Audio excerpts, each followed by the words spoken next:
Have ye heard the tale of betrayal on the spotted gecko? No?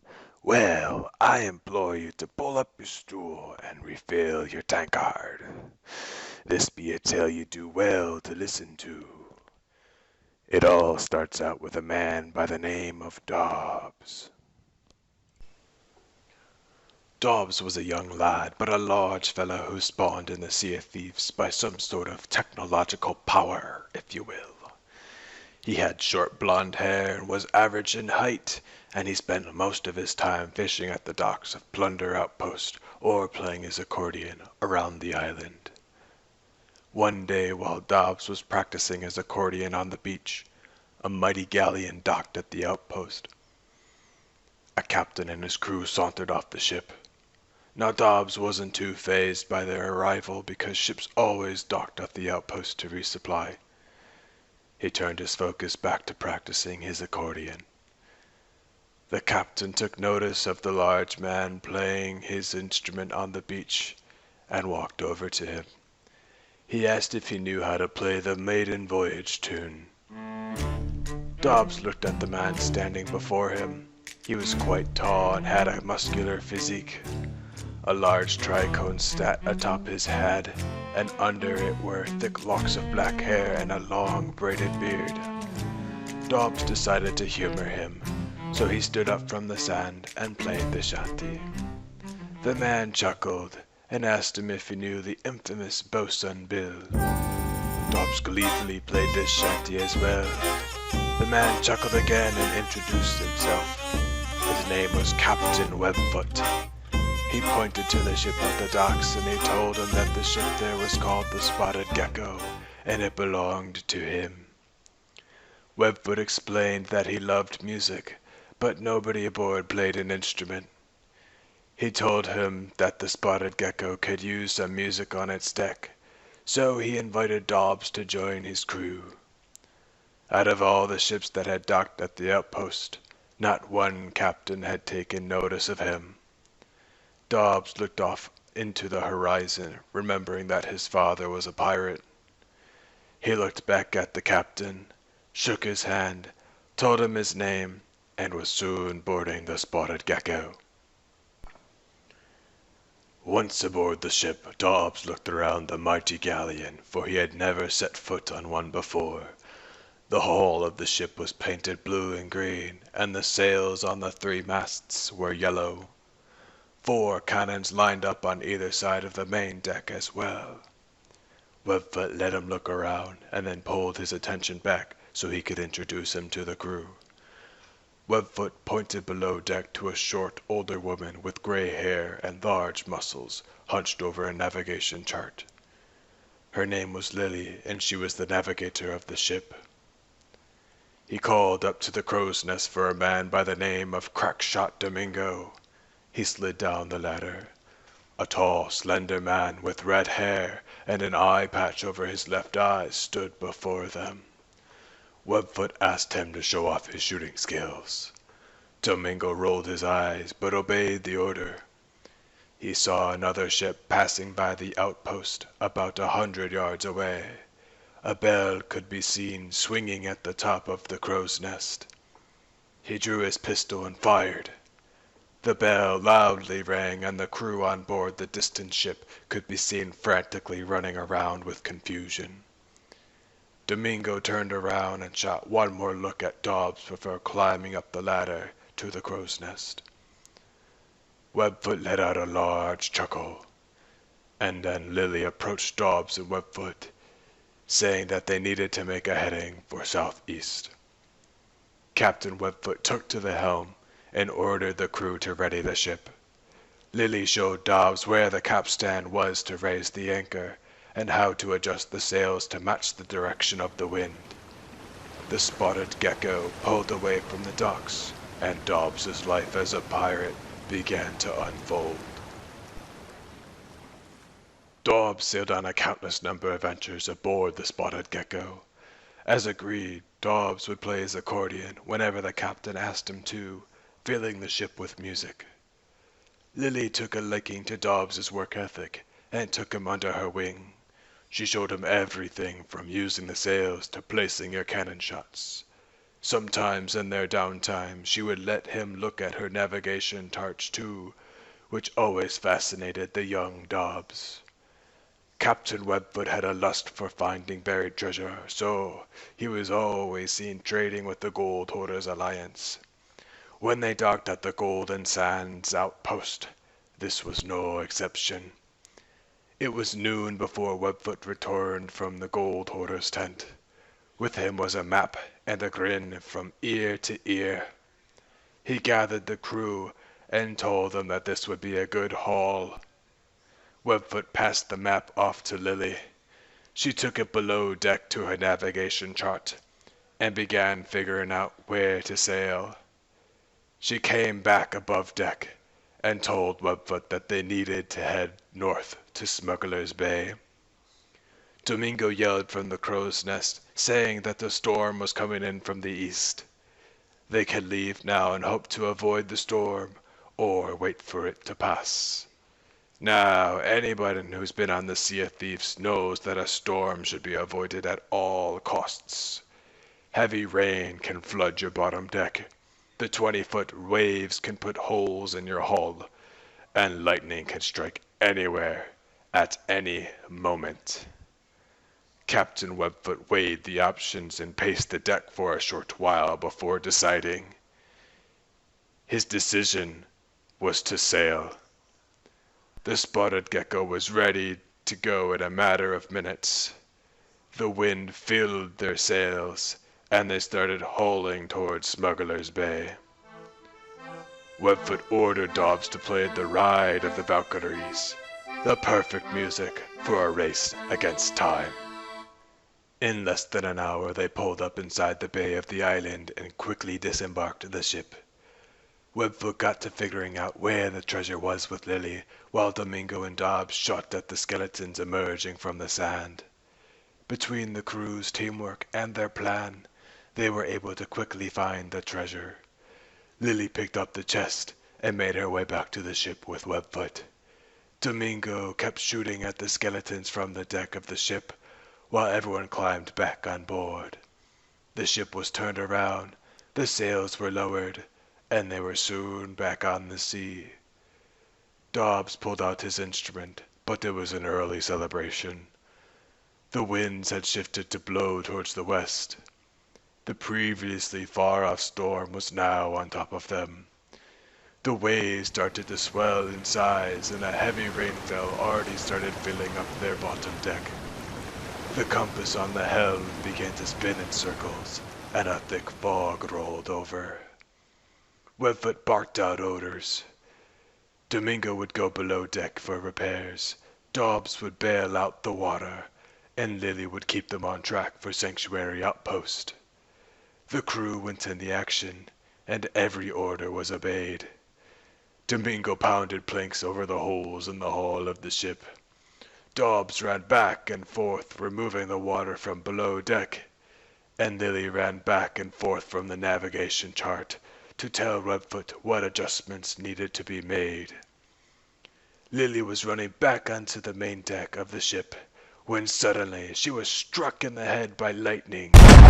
Her body became lifeless as it fell to the deck. Webfoot was in disbelief. His navigator had just been struck down by the forces of nature. He swallowed his sorrow and stayed focused. A break in the fog appeared, and Webfoot was able to spot the outpost. He pulled the steering wheel to the right and made a direct path for the island. Dobbs brought up another bucket of water from below and saw Lily's lifeless body on the deck. He could feel tears building up in his eyes. But Captain Webfoot screamed at Dobbs to stay focused and get back below deck. Soon enough, Dobbs and Domingo could hear the captain yell, "Brace yourselves!" The two of them grabbed onto the supports below the deck as the spotted Gecko slammed directly into the shore of the island. The repairs burst open and water started to fill below once again. The two of them heard the anchor drop in the water. a sure way to keep the ship from drifting back into the storm. Webfoot came below deck as Domingo was making the last repair, and as Dobbs was filling up his bucket with water again. He sat down on the stairs of the below deck, and told the two of them of poor Lily's fate. Domingo put his hands over his face, and Dobbs started to cry. Webfoot took off his hat, and they all took a moment of silence together. The next morning, the crew properly parked the ship by the north docks of the outpost. They carried Lily's lifeless body off the ship and buried her in front of a large rock. The crew took another moment of silence to honor Lily's dedication to Captain Webfoot and the spotted gecko. Dobbs pulled out his accordion and quietly played a lament. Webfoot, Domingo, and Dobbs made their way to the tavern to have a drink in Lily's honor. Webfoot told them that they needed to properly repair the ship, gather more supplies, and take some time to recover from Lily's death. He told them to be back aboard the ship in 3 days. Domingo finished his drink and readjusted his belt as he stood up. Webfoot and Dobbs watched him give a slight head nod before slowly sulking out of the tavern. Once he was gone, Webfoot turned to Dobbs and asked him to take over the role as the spotted gecko's navigator. Dobbs was taken aback by the captain's words and remained silent. The captain took the last sip of his grog from his tankard and told him to think about it as he stood up. He gave Dobbs a firm pat on his shoulder and walked out of the tavern as well. Dobbs sat in the tavern for a while, swirling his remaining grog. He thought about Lily and how she helped him become the pirate that he was now. The captain's offer was enticing, but he thought best not to think about it tonight. Dobbs finished his grog, and he too walked out of the tavern. 3 days passed, and the crew slowly reconvened on the spotted gecko's deck. Captain Webfoot was first on board, and Dobbs came shortly after. Webfoot greeted Dobbs with a large hug, and when their hug was finished, Dobbs told him that he would take over as the navigator. Webfoot let out a loud chuckle and expressed his gratitude. He knew there would be no way of sailing the seas without a navigator, and Dobbs stepping in was the best thing that could happen. Domingo came on board shortly after, and Webfoot told him about Dobbs's promotion. He was unfazed by the news. Domingo then told Webfoot that someone wanted to meet him. Webfoot walked over to the starboard side of the ship and looked onto the docks to see a middle-aged man with a strong physique waving at them. His brown beard was scraggly, and his skin was tanned from being in the sun. Webfoot gave a map to Dobbs and told him to figure out a heading. Then he told Domingo to start resupplying the ship. Webfoot jumped off the ship to meet with the man. Domingo gave a nod to Dobbs, and he, too, jumped off the ship to look for supplies. Dobbs went below deck to the navigation chart. He remembered the lessons Lily taught him. He unrolled the map and got to work. Some time passed before Captain Webfoot returned with the man. He told them that his name was Buddy, and he would be their new deckhand. Buddy bit off part of his tongue in a fight on the seas, so it sounded like there was something in his mouth when he spoke. Dobbs gave Webfoot a heading, and they immediately got to readying the ship. Buddy had experience sailing on other vessels, so he lowered the sails while Dobbs and Domingo raised the anchor. The crew was a little hesitant with their newest member, but he proved his worth on the ship.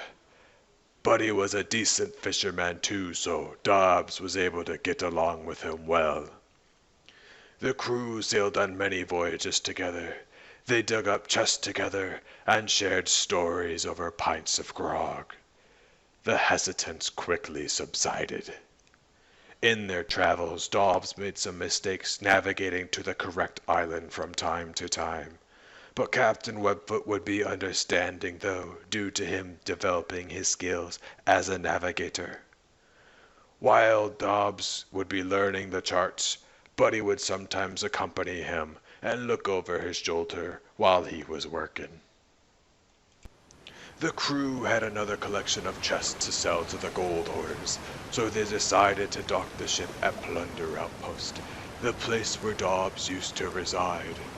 They were barely even at the docks before the captain giddily jumped off the ship to see what treasure maps the gold hoarders had in store for him.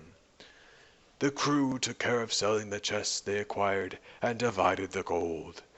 Domingo and Buddy went to the tavern for a drink, while Dobbs hung back on the ship to study the navigation charts.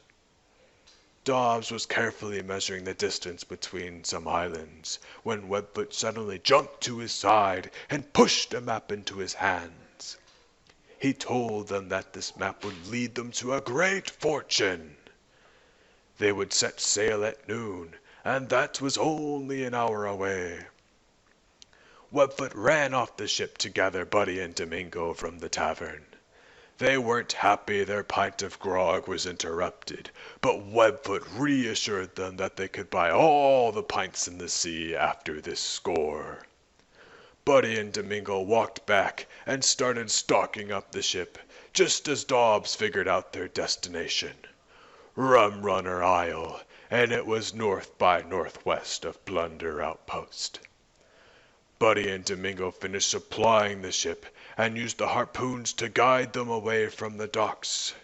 When they were a safe distance away, Dobbs dropped the sail, and they were out on the sea. They would arrive at the island before sunset. The island came into sight, and the crew hastily anchored the ship in its bay. Webfoot made his way off the ship and onto the shore with his crew. He pulled out his map and surveyed the landscape. But nothing was making sense. He walked up to Dobbs and expressed his disappointment in the mistake he had yet again made before walking back to the ship. Domingo closely followed behind the captain and was shaking his head. Buddy patted Dobbs' shoulder and just shrugged before following the others back to the ship. Dobbs hung his head and kicked the sand. He too started walking back to the ship until he noticed a mango that had washed up on the beach. He bent over and slipped it into his pocket. Dobbs could hear the captain starting to call out orders to raise the anchor, so he rushed back on board. Webfoot didn't make eye contact with him as he boarded. Dobbs went below deck, back to the navigation chart, to figure out which island they actually needed to travel to. He pulled out his compass and noticed that the captain was continuing to sail north by northwest. Dobbs scrolled his eyes across the map over and over again. He decided to stress eat the mango he found on Rum Runner Island. He pulled it out of his pocket and sniffed it. It was perfectly ripe. He was about to take his first bite, but was interrupted by yelling above deck. Dobbs dropped the mango back into his pocket and went to figure out what the commotion was all about. "Prepare for battle!" Webfoot exclaimed. Dobbs looked to the port side to see a skeleton galleon emerging from the depths. Webfoot took to the helm and turned the wheel to the right to avoid a collision between the ships. "Load the cannons!" he barked. The enemy galleon started taking shots at the spotted Gecko. Some shots hit the hull while others whizzed above their heads. The damage to the spotted Gecko caused them to slow down, and the enemy galleon was right alongside them now. "Fire!" Captain Webfoot boomed. The fuses were lit, and the first volley of cannonballs slammed into the enemy galleon. The crew continued to load cannonballs and fire at will. The skeleton ship shot the cursed cannonball at them, which caused their anchor to drop. "Get the blimey anchor up!" Webfoot ordered. The whole crew dropped what they were doing and grabbed the capstan. They pushed with all their might as shots sailed above their heads. The anchor was now raised.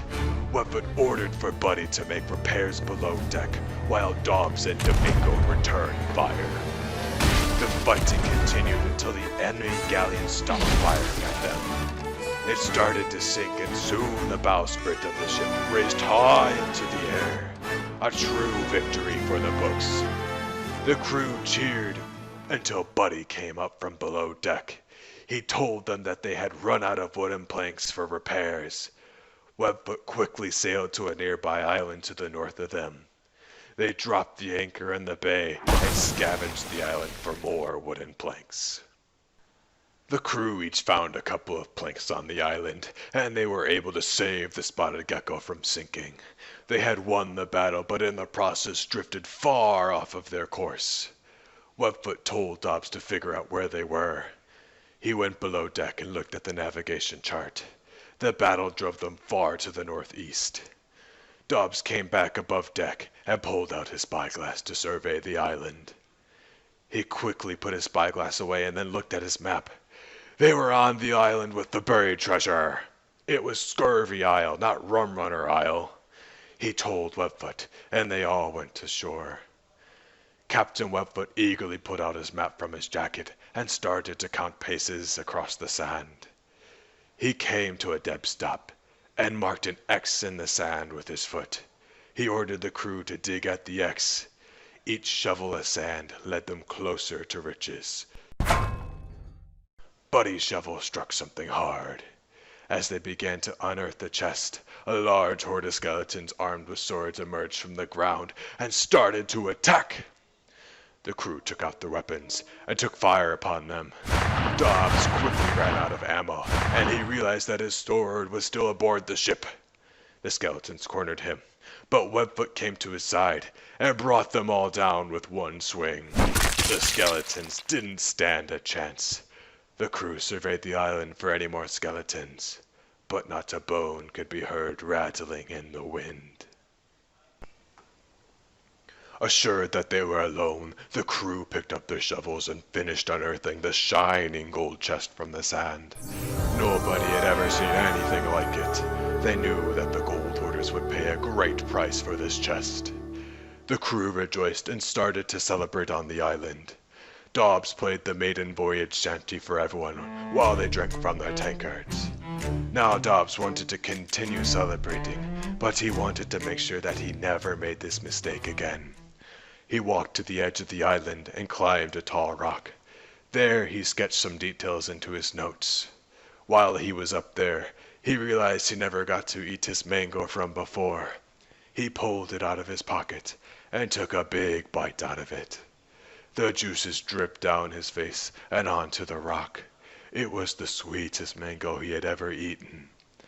Now, a nearby seagull wanted a taste for himself. It flapped his wings in Dobbs's face, and this startled him. He slipped off the rock, and the mango flew into the air. When Dobbs landed on the ground, he realized that his leg was stuck. He cried out for help. The rest of the crew stumbled over, drunk from their tankards, and asked him what was wrong. He showed them his left leg. It was almost as if it had glitched into the rock and was preventing him from moving. The crew discussed their options. Captain Webfoot explained that they would get lost at sea without a navigator. But Buddy chimed in and said that he had been watching Dobbs work, and he thought that he could at least get them to an outpost. There they could bring supplies back and try to free him. Domingo also mentioned that they could sell the chest of gold that they uncovered to the gold hoarders and get another treasure map. Webfoot perked up when he heard the word treasure map. The decision had been made without Dobbs's input. Buddy picked up the chest, Domingo grabbed some supplies, and Webfoot drank from his tankard as they made their way back to the spotted gecko. The sails soon dropped, and they were gone. Dobbs was alone. Dobbs was scared being stranded on this island by himself, but he was sure that they would come back for him. Night soon fell, and there wasn't enough moonlight for him to see. He didn't think that they would be back until morning. He pulled out his accordion, played a lament, and fell asleep. The sun rose and it was soon the next day. Dobbs didn't get very much sleep, but he was excited to be getting off the island. He passed the time by playing on his accordion. But soon day quickly turned into night, and the spotted gecko was nowhere in sight. Dobbs convinced himself that the ship was heavily damaged, and it probably needed heavy repairs. Once again he played a lament until he was tired enough to sleep. The next morning came, and Dobbs' stomach started hurting from not having anything to eat. He thought to himself, I really hope they bring me some pork to eat for taking so long. Day turned into night once again, and there was still no sign of the spotted gecko. Dobbs woke up early in the morning on the third day to sharp stomach pain. He could see coconuts underneath a palm tree, but they were just out of his reach. He checked his pockets to make sure he had no food in them, but they were empty. This is when Dobbs began to worry. He thought that Captain Webfoot forgot him here, but why would he do such a thing? Maybe it's from the navigation mistakes that he made. Maybe it's because he eats too much of the ship's food. No, that couldn't be it. But why wasn't he back yet? Dobbs's mind continued to race, and he became hungrier by the hour. A storm rolled through in the afternoon. He thanked Ramsay for being able to quench his thirst from the rain. Night fell once more, and Dobbs was able to crack a smile due to the beautiful night sky. He then was able to doze off. 3 more days passed, and Dobbs was still stuck on this island. His skin started to burn, and a scruffy beard grew from his face. This was the day that Dobbs accepted that Captain Webfoot betrayed him, and was not coming back for him. He left him with no food, and no bullets to end it all. This made him angry at his captain. He told himself that if he ever made it off this island, he would have his revenge. Not eating for a week caused him to lose a fair amount of weight. He knew he would die if he didn't eat anything soon. He came up with a plan. Dobbs started digging through the dirt with his hands. One by one he pulled out the worms and grubs. He plugged his nose, closed his eyes, and swallowed a handful of them. They made him dry heave, and he almost threw them back up. But over time, his stomach started to settle, and some of his hunger pain went away. He wondered what he did to deserve this fate before passing out yet again. The first week turned into the second week, and that quickly turned into a month. Dobbs kept eating worms to fill his stomach, and quenched his never-ending thirst from the occasional storm. His appearance was changing. The sun bleached his blonde hair to white, and caused his skin to blister throughout his entire body. The constant squinting caused crow's feet to form on the sides of his eyes. Worst of all, he had lost over half of his body weight from barely eating. Dobbs was determined to exact his revenge by this point. They say the next month he spent on the island hardly even fazed him. At the end of the second month, Dobbs was no longer recognizable. His blistered skin turned into charred scars across his body. A tangled bleached beard now grew down to his chest, and the hair on his head grew out in all directions. His eyes became bloodshot from being out in the sun for so long. All the weight melted off his body. He was so skinny that his ribcage appeared with every breath he drew in. His memory grew hazy, and he started becoming delusional. Dobbs could now eat worms without even wincing. 2 days after the end of the second month, an ammo crate washed up on the shore near him. Dobbs stared at it. He wondered where it came from. He wanted it, but he was still stuck. Nobody truly knows how he got to the ammo crate, but some believe he used his hair to make a rope and lassoed the chest to pull it closer to him. Once in his possession, he opened it up to see that there were 50 bullets along with some gunpowder inside. It had never been opened. Dobbs loaded a bullet into his pistol and held it up to his head. His memory was clouded, and he was very tired. He closed his eyes and smiled, being ready to join the Dutchman's crew. Before he could pull the trigger, a seagull screeched in his face, and he dropped the pistol beside him. His memory came flooding back. He remembered falling off the rock from the seagull. He remembered the crew saying they would come back for him, and he remembered seeing the spotted Gecko sail off. He breathed heavily. He had to escape this island, and he had a plan to do so now. He untied one of the rope handles from the ammo crate and put it in his mouth. Then he picked up the pistol once more, aiming it at his trapped leg. He bit down on the rope hard and closed his eyes. Bang! He screamed out in pain as a bullet tore through his leg. He loaded another round. Bang! Blood started to pool into the sand. He loaded yet another round. Bang! His heart raced, but he loaded another round. Bang! He could feel himself getting lightheaded, but with one more shot, he would be free. He loaded the final round. Bang! Dobbs was finally free from being stuck. Now you might be wondering how Dobbs didn't die from shooting himself in the leg 5 times. Well, Dobbs was a bright fellow. He went into shock, but he was able to remove his belt and tighten it around his leg. Then he used the red-hot barrel of the pistol to cauterize his wound. If the barrel cooled down too much, he would load another shot into his pistol and shoot it off into the distance. He tore up his shirt and wrapped it around his leg. With the last bit of energy he had left, he moved himself under the palm tree with the coconuts that had previously taunted him. He gathered up as many as he could reach and started to eat them. He only could eat 2 of them before he passed out.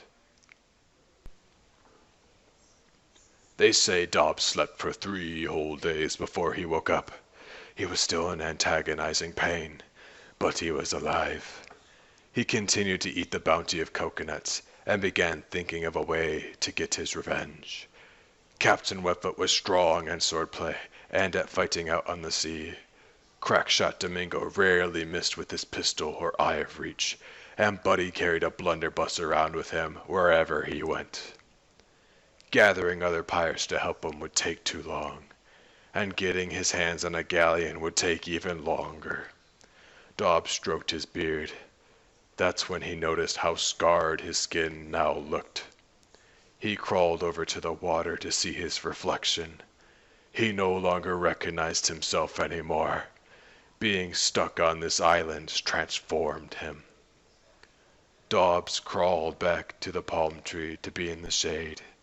He stroked his beard once more until he had an idea. With his unrecognizable appearance, he would sneak onto the ship and figure out why the crew betrayed him. Then he could launch a surprise attack on them after he gained their trust. Nothing like some espionage to put a little kick in your step. With the plan figured out, Dobbs decided to rest some more before he would set it into motion. He awoke the next day and got to work. He crawled around the island and gathered some wooden planks. He fashioned himself up a crude peg leg that allowed him at least to hobble around the island. He then took up a spare plank and imagined it was a sword. He practiced his swordsmanship just in case he needed to go up against the captain. Then he used the bullets from the ammo crate to practice shooting at the palm tree on the other side of the island. They say he followed this routine for almost a month until he ran out of bullets and his leg was fully healed. Dobbs then thought up a new name for himself to hide his identity. He thought the name Crisp would suffice, based on how his skin looked. Dobbs was ready. They say he climbed into the now empty ammo crate and rode himself all the way to Daggertooth Outpost, only using a wooden plank. He sold his accordion to the equipment shop to get some coin, and was able to buy himself a sword and a proper peg leg. Now he needed a way to get the plunder outpost. He found a brigantine crew and offered to be an extra pair of hands if they took him there. They agreed and took him on a couple of odd jobs for the Merchant Alliance before dropping him off at the outpost. Before the brigantine crew took off, they gave him an old accordion that an old crewmate left on board their ship. He was happy to be able to make music again. Now at Plunder Outpost, the waiting game began. He knew that the spotted gecko would eventually show up if he waited here. Captain Webfoot loved to trade with Harry from the Gold Hoarders Alliance. He used some of the little coin that he had to buy himself a meal and some grog from the tavern, and then found a place to sleep on the island. Dobbs woke up the next morning, and to his surprise, he saw the spotted gecko beginning to dock. He could already see the familiar Captain Webfoot running to meet with Harry the Gold Hoarder. Dobbs dusted himself off and made his way down to the dock. He had to get Webfoot's attention. Dobbs stood by the stairs leading up to the dock and started to play his accordion. He could see Webfoot walking back to the ship out of the corner of his eye. Just like before, Webfoot stopped to spark up a conversation with him. Webfoot asked the unrecognizable Dobbs to play a couple of tunes. He gratified him and told him he missed music aboard his ship. Captain Webfoot looked at Dobbs and offered him a spot on his crew. Dobbs questioned why he was sailing a galleon with only 3 crew members. Webfoot explained that they had a 4th crewmate, but he got eaten by the Kraken when it attacked their ship. And the lad before them shot himself out of a cannon for whatever reason. They looked for him in the waters, but he was not found. Webfoot started to explain the crewmate before him, but his words trailed off and he paused. He told them that it could be a story for another time. The unrecognizable Dobbs agreed to join Webfoot's crew yet again, and he told them his undercover name was Crisp. Captain Webfoot walked Dobbs aboard the spotted gecko, and he got the familiar introduction to the crew. Domingo was still their sharpshooter, and he could be seen up in the crow's nest. Buddy had been promoted to navigator, and he could be seen leaning on the rail of the ship with his arms crossed. Buddy gave a heading to Webfoot, and they set sail. Dobbs went on many voyages without getting discovered what his true identity was.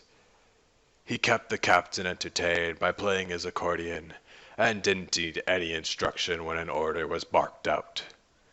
One day while they were sailing, Dobbs asked Domingo about the crewmate before the lad who shot himself out to sea by cannon, and he told him that he knew nothing.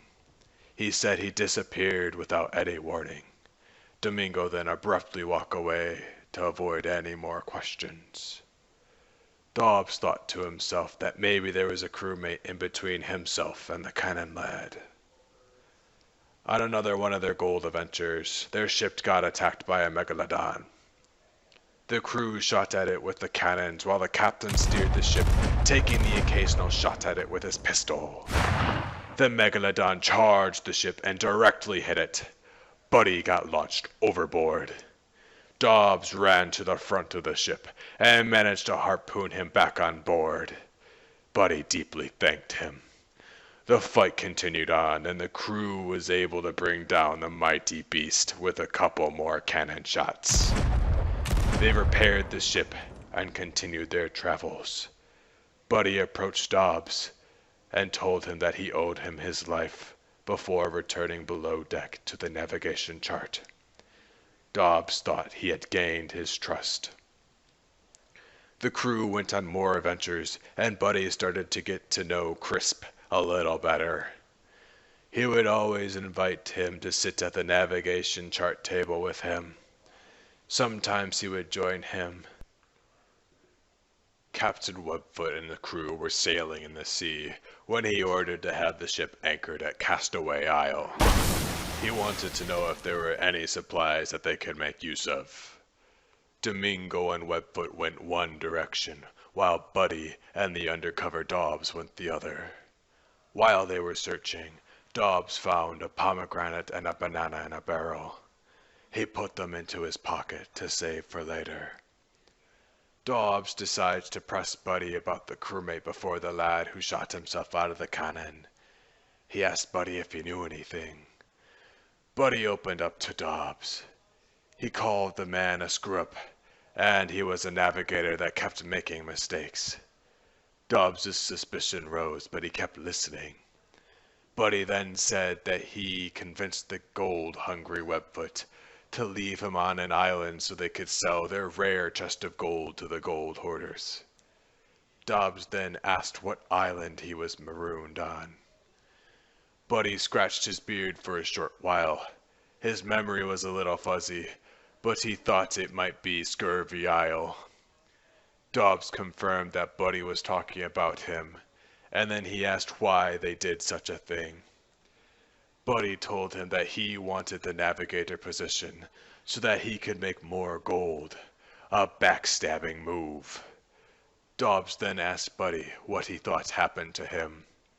Buddy told him that he thought he survived for a little while based on how fat the man was, but they left him on an island with no food, so he probably withered away. Dobbs started to become angry. He asked Buddy if he thought someone could survive on worms. Buddy told him that was ridiculous. Dobbs then quickly asked what if he quenched his thirst from the rain. Buddy scratched his beard for a minute and half-heartedly agreed that that could be possible. Dobbs then went into a flurry of questions. What if his skin became disfigured from it being severely burnt by the sun? What if all the weight melted off of his body and he became skin and bones? What if he shot off his leg using ammo from an ammo crate that washed up, and now he has a peg leg? Buddy looked at Dobbs with a confused look. Dobbs then asked two more questions. What if he was hunting his former crew down for revenge? What if he was standing before you right now? Buddy finally connected the dots, and he realized who the man was standing before him. His eyes grew wide, and his skin crawled in fear. No man could have lived a life like that and survived. Buddy fumbled, pulling out his blunderbuss from his belt. Dobbs unsheathed his sword and was able to slash at his chest. A direct hit. Buddy staggered back and shot his blunderbuss, but Dobbs quickly dove behind a tree to avoid the shot.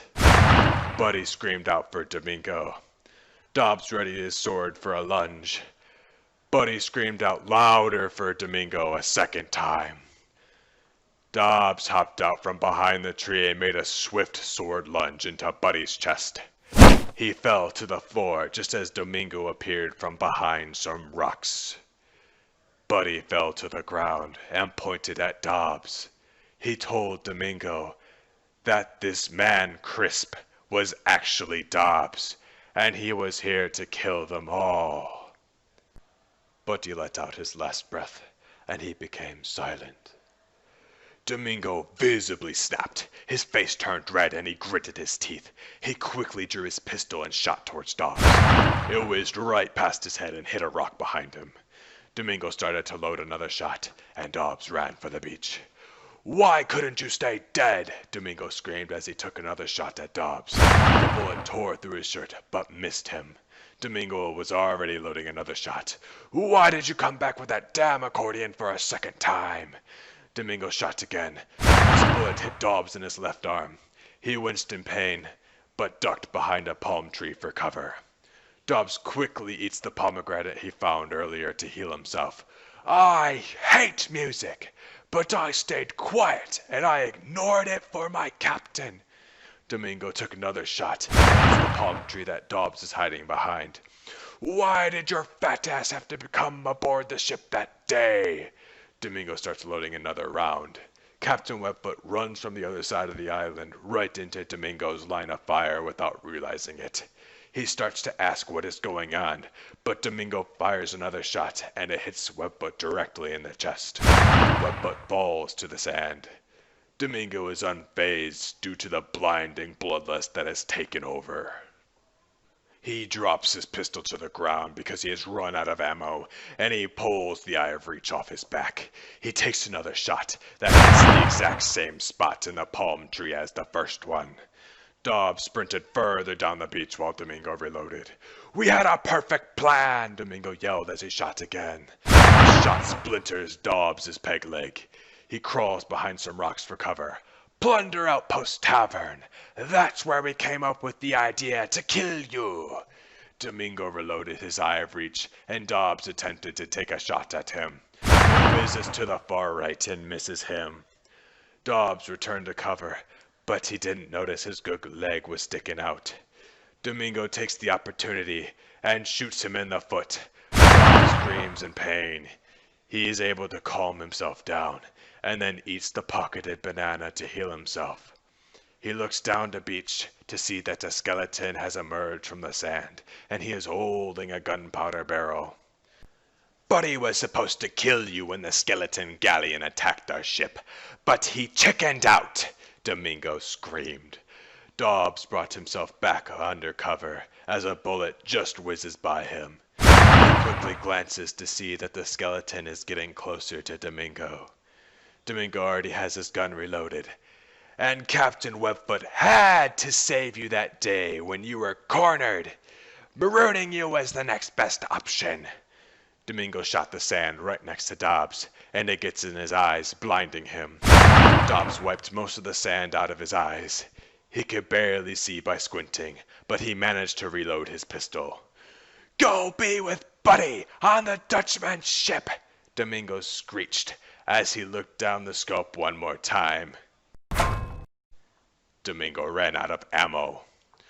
Dobbs jumped out from cover and steadied his hand. He took a shot. The bullet's path is not even close to Domingo, and he smiles. But he now sees what Dobbs was aiming for. Behind him and to the right was a skeleton with a gunpowder barrel. The bullet hits the barrel and causes a massive explosion that incinerates Domingo.